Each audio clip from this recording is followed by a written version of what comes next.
Amigos National High School po, nung dumating ako noong January 2023, kulang po talaga ng classroom. At yung area po na yon, napansin ko po na nagsisink in po yung flooring. May mga crack na dadapa yung mga bata. Na-inspect na siya na hindi na talaga siya pwedeng gamitin as classroom.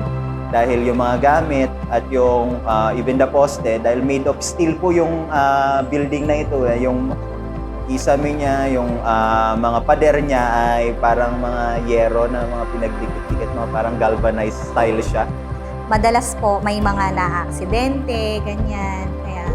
Kaya talagang kailangan na po siyang i-demolish para po sa mga bata, para sa safety po nila.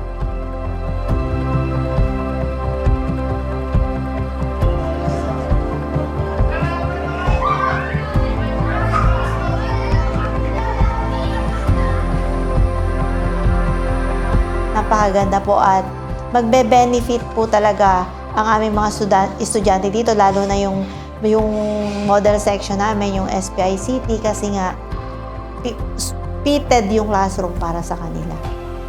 Maayos naman siya and kompleto ng facility dahil meron siyang sariling CR, tapos maayos yung ayos ng blackboard, saka especially yung bintana, napakaganda yung pagpasok ng sariwang hangin, lalo nga ngayon, magsa-summer, kailangan ng fresh air ng mga bata dahil sobrang init ng kalagayan ng classroom every summer. Very conducive for learning po. Yung ventilation po, kompleto, ganyan. Masaya po sila dahil meron po silang bagong classroom.